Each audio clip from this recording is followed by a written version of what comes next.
안녕하세요. 오늘도 사연살롱을 찾아주셔서 감사합니다. 저는 아이 둘을 키우는 평범한 워킹맘입니다. 그간의 복잡한 감정이 떠오르네요. 혼자서 소갈이 해왔던 저의 사정에 대해서 이제부터 이야기해 보려고 합니다. 저는 남편과 대학 동아리에서 선후배로 만났어요. 대학 시절부터 남편과의 사랑을 싹 틔워서 결혼을 했죠. 무뚝뚝한 남자였지만 속정 깊고 따뜻한 사람이었어요. 저는 결혼 후에 신혼생활을 알콩달콩하게 보낼 줄로만 기대했는데 그건 딱 아이 낳기 전까지만이었습니다. 그래도 아이가 생기기 전까지는 신혼생활이 그럭저럭 깨도 좀 볶으면서 보냈었어요. 하지만 아이를 낳은 후부터는 남편은 회사가 바쁘다고 하면서 가정에 대해 무심해지더라고요. 남편이 왜 갑자기 아이를 낳고 난 뒤에 더 바빠졌는지, 그리고 남편의 바쁘다는 말이 진짜인 건지는 잘 모르겠지만 그때부터 육아와 집안일은 모두 제게 떠넘겨졌어요. 남편이 바빠짐에 따라 제 라이프도 더욱 빡세졌죠. 왜냐하면 저도 일을 하는 워킹맘이기 때문이었어요. 회사에 나간 시간에는 근처에 계신 친정엄마가 와서 대신 애를 돌봐준다지만 퇴근하고 나서는 제가 온전히 아이를 케어했거든요. 아내도 남편도 둘 다 일하는 가정에서 왜 아내만 이렇게 가정에서 바빠야 하는 건지 모르겠더라고요. 남편이 일로 바쁘다지만 저도 일을 하느라 힘든 건 마찬가지인데 말이죠. 아이를 키워본 부모들이라면 잘 알겠지만 일을 하면서도 육아를 한다는 건 정말 힘든 일이잖아요. 하루 종일 일하고 나서도 아이와 저녁 내내 씨름하며 집안일을 하다 보면 녹초가 된 몸으로 쓰러진 채 잠이 들곤 합니다. 저는 회사 일하고 나서 퇴근하고 집에 오자마자 바로 아이를 돌보면서 집안일을 해야 해요. 아침부터 저녁까지 손주를 돌보느라 지친 친정엄마가 가고 나면 저는 어지럽혀진 집안을 정리하고 아이가 먹을 저녁 이유식거리를 챙겨주랴 바쁘게 움직여야만 했죠. 제 저녁 식사는 대충 허겁지겁 때운 채로 씻기고 먹이고 아이 기저귀 갈고 하다 보면 저녁 시간이 후딱 지나갔어요. 아이에게 자장가를 불러주면서 어렵게 잠들고 나면 저는 설거지도 부랴부랴 하면서 다음날 저희 부부의 아침거리도 만들랴 아이 이유식거리도 만들랴 하루가 빠듯할 지경이었습니다. 그런데도 남편은 회사 일이 늦어진다면서 늘상 밤이 되어서 퇴근하기 일쑤였죠. 아무리 남편 회사가 바쁘다고 해도 가정을 꾸렸으면 아내와 공평하게까지는 바라지도 않고 최소한의 집안일을 좀 거들어야 한다고 저는 생각했었거든요. 하지만 남편은 집안일에 대해서 완전히 노터치였죠. 마치 회사에 모든 걸 걸고 충성하는 사람처럼 회사 일밖에 모르는 듯 해보였어요. 남편이 가사 일도 육아도 거들어주지 않자 집안에서는 없는 듯한 남편의 존재감 때문에 저는 밤낮으로 바쁠 수밖에 없었던 거죠. 그렇게 바쁜 생활 탓에 결혼하고 나서 신혼생활에 대한 로망은 저의 환상이었던 듯 싶었습니다. 행복하고 평온한 신혼은 저에게는 그림의 떡이었으니까요. 그래서 저는 참다 못해 결국 폭발하고 말았어요. 남편에게 제 속내를 하소연하며 터뜨리기 시작했죠. 여보, 내가 그동안 참았었는데 이젠 안 되겠어. 당신은 내가 아이 낳은 뒤부터 맨날 늦게 퇴근하고 얼굴 보기도 힘들어. 왜 그래? 진짜 해도 너무한 거 아니야? 너무하다니 그게 무슨 소리야. 내가 회사 일이 바쁘다고 했잖아. 아무리 회사가 바쁘다고 해도 그렇지. 당신만 이래? 나도 일하고 아이 보느라고 힘들어. 내 생각은 안 해? 나도 일하는 엄연한 워킹맘이라고. 그리고 당신도 아이 아빠잖아. 왜 나만 애 보고 집안일도 다 내가 맡아야 하는 건데. 당신도 워킹맘인 건 나도 잘 알지. 당신 힘든 거 알겠지만 회사 사정이 바쁜 거 좀 이해해줘라. 남편한테 따지려고 굳은 마음을 먹고 하소연을 했건만 막상 남편한테 툭 털어놓고 나니까 제 마음이 약해졌어요. 그래도 남편은 회사 일이 바쁘다고 했기에 나름 일에 치였을 거라고 생각하니까 남편에게 마냥 다그칠 수만은 없었어요. 남편의 입장에 대해 제가 한 발짝 물러서서 이해하기로 했습니다. 남편을 이해한 만큼 저는 힘든 나날을 버티면서 하루하루 지내야만 했죠. 낮에 아이를 돌봐주는 친정엄마에게도 미안하다 보니까 제가 도움을 더 청하기에는 한계가 있었거든요. 시댁은 멀리 계셔서 아이를 봐주러 자주 올 상황이 되질 못했습니다. 어느 날은 제가 한 발 물러나서 남편을 이해하는 게 맞나 싶었지만 그럼에도 예쁜 아이를 보니 또 힘이 나더라고요. 그렇게 워킹맘으로 힘겹게 살아오던 어느 날 저에게 청천벽력 같은 일이 터지고 말았어요. 제가 갑자기 집안에서 쓰러지고 말았습니다. 어쩌다가 쓰러지게 된 건지 영문을 모른 채로 병원에서 눈을 뜨게 된 저는 갑작스럽게 눈앞에 보여진 하얀 병실 풍경에 어안이 벙벙했죠. 병원에서는 제가 위암 3기 판정을 받게 되었습니다. 뜻밖의 진단에 제게 놓여진 이 현실이 받아들여지지 않았어요. 아직 어린 자식도 있는데 저에게 이런 병이 생겼다는 사실이 믿어지질 않았죠. 그동안 너무 고되게 몸을 혹사시켜온 결과물인 건가? 어쩌면 좋지?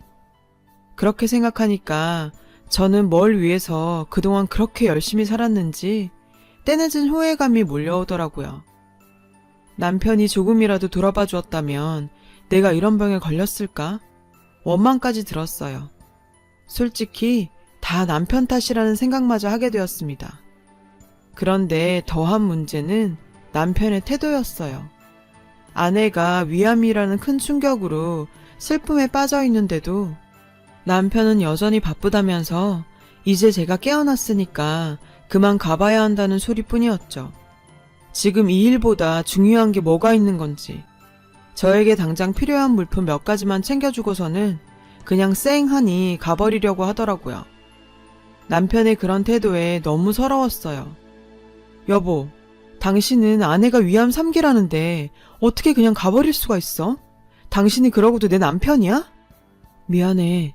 내가 정말 너무 바빠서 그래.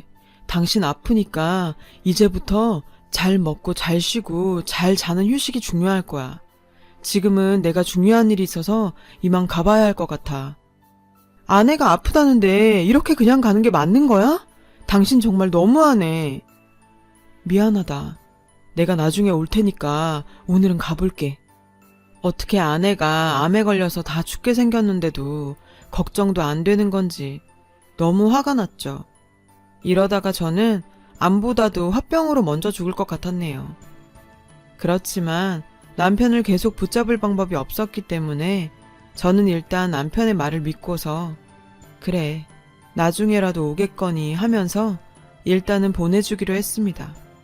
그런데 남편은 제가 병원에 입원해 있는데도 불구하고 그 후로도 어김없이 바쁘다면서 오질 않았어요. 병실에서 혼자 누워있자니 서러움이 복받치대요.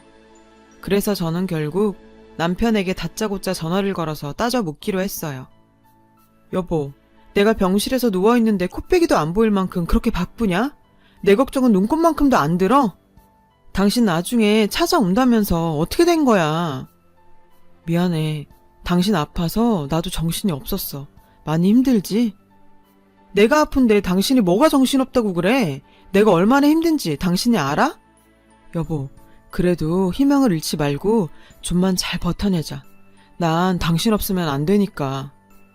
나 없으면 안 된다는 사람이 이런 상황에 날 이렇게 혼자 두면 나는 어쩌라고. 내가 당신한테 뭐라 할 말이 없네. 그래, 이 사람도 힘이 들겠지. 그렇게 남편을 마지막으로 믿어보기로 했죠. 하지만 절박한 저의 입장에 대해서 남편은 일절 배려라고는 없더라고요. 남편은 입원해 있는 내내 끝까지 병문안조차 제대로 와주질 않았어요. 남편을 믿었던 내가 어리석었던 거지 싶었습니다. 아내에 대한 의리조차 없다는 현실에 저는 비참했죠. 위암으로 인해서 이미 지칠 대로 지쳐버린 몸으로 남편에게 더 이상 화를 낼 힘조차 없었습니다. 그렇게 고독하고 괴로운 병원 생활 끝에 퇴원 후에도 저는 계속 항암 치료를 받으면서 힘겹게 버텨가고 있었어요. 입원 생활도 고통스러웠지만 퇴원 후의 항암 치료 또한 벅차기는 마찬가지였습니다. 항암 치료를 받으니까 입맛도 더 뚝 떨어져서 밥도 제대로 넘기기가 힘들었어요. 하루는 거울 앞에 보이는 홀쭉하게 야윈 제 모습을 바라보고 있자니 씁쓸하기 짝이 없었죠. 제 자신을 스스로 보고 있기도 가슴 아픈 그런 힘든 상황인 만큼 저는 남편의 도움이 절실히 필요했어요. 저희 집에서 아기와 저를 둘 다 케어하는 친정엄마를 보는 것도 힘들었고요. 그럼에도 남편은 변하질 않더라고요.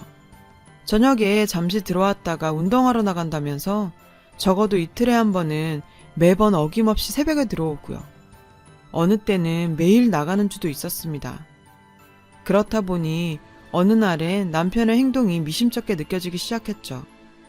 남편의 회사가 바쁜 건 이해한다고 쳐도 그 지친 몸을 이끌고 저녁에 나가서 운동하느라고 새벽이나 돼서 돌아온다는 건 도무지 납득할 수가 없는 일 아닌가요? 그래서 수상한 남편의 발자취를 밝혀내고자 저는 남편 운동 가방에 몰래 녹음기를 넣어두기로 결심을 했죠. 녹음기를 몰래 넣어둔 그날도 남편은 여전히 새벽에 들어오고 아침에 출근을 하더라고요. 그렇게 그날 밤이 지나가고 드디어 남편의 가방에서 녹음기를 꺼내서 틀어보았습니다. 저는 이제야 판도라의 상자가 열리는구나 싶었죠. 녹음기에서는 정말 남편의 거친 숨소리가 들려왔습니다. 저는 순간 불길한 직감으로 빠져들었죠. 그 숨소리가 점점 커지더니 이내 남편이 누군가와 이야기하는 듯한 소리가 들렸어요. 오늘은 더 실한 걸로 구해야 하는데. 그러게, 뿌리가 두꺼운 튼실한 놈으로다가 약초를 딱 해내야 하는 건데. 근데 정말 아내밖에 모르는 사람이구먼. 그런 정성이면 낫고도 남지 아무렴. 아내가 아프니까 당연한 거죠. 그동안 아내한테 제대로 신경 써주지도 못한 게 너무 미안해서요. 그나저나 이것들이 와이프 몸에 잘 받아야 할 텐데요. 좋은 약초에다가 정성까지 더해져서 분명 나을 거야. 너무 걱정 말게. 저는 녹음기에서 들려오는 대화 소리를 듣고 주저앉아 오열했습니다. 남편은 낮엔 일을 하고 밤에는 위험한 산길을 올라가서 약초꾼과 함께 약초를 캐러 다닌 거였어요. 남편을 잠시라도 의심했던 제가 정말 너무 부끄러웠어요. 남편이 왜 약초를 캔다는 걸 저한테 미리 얘기하지 않고서 비밀스럽게 숨겼는지에 대해서 궁금하더라고요. 그래서 남편에게 제가 녹음한 사실을 그대로 다 털어놓기로 마음먹었습니다. 남편에게 먼저 사과를 했죠. 의심한 부분은 미안하지만 정황상 그럴 수밖에 없었던 점에 대해서 설명하면서요. 난 당신이 내 생각해서 약초 캐고 다닌 줄은 정말이지 꿈에도 몰랐어. 근데 왜 나 모르게 다녔어? 나 정말 당신 원망도 많이 했어. 내가 그동안 바쁘게 사느라고 당신한테 정말 소홀했던 건 사실이잖아. 당신은 이해 못할 수도 있었겠지만 정말 회사 일이 바빴던 거야. 당신도 장보님도 안쓰러웠지만 내 성격이 그 마음을 다 얘기할 수 있는 것도 아니고 조금만 더 버티자 싶었지. 근데 당신이 아프니까 이렇게 살아서 뭐하나. 정말 내 인생이 끝난 것 같더라고. 회사 동료한테 얘기를 했었지. 그랬더니 자기 어머니께서 위암이었는데 도움받은 사람을 소개해주더라고. 그분한테도 고맙지. 내 입으로 직접 당신 위해서 약초 캐러 다닌다고 어떻게 생색내냐? 그래서 말 안 한 거야. 나는 그것도 모르고 내가 당신 잠깐이라도 의심한 거 미안해. 난 결혼하고 당신이 나한테서 완전 돌아선 줄로만 알았어. 내가 말했잖아. 난 당신 없으면 안 된다고. 나한텐 지금 당신 건강이 최우선이야. 나한테 당신밖에 없는 거 알지? 그러니 꼭 건강 되찾자 여보. 힘내도록 하자. 저는 남편에 대해서 다시 보게 되었죠. 남편이 저에게 건네준 희망으로 저는 삶의 의지를 다시 붙잡을 수 있었습니다. 그렇게 지내다 보니 제 위암도 정말 기적처럼 차도가 생기면서 좋아지더라고요. 그날 이후 남편은 고삐 풀린 멋처럼 숨겨왔던 마음을 표현하는데 망설임이 없었습니다. 이제 뭐 두려울 것도 부끄러울 것도 없다나요.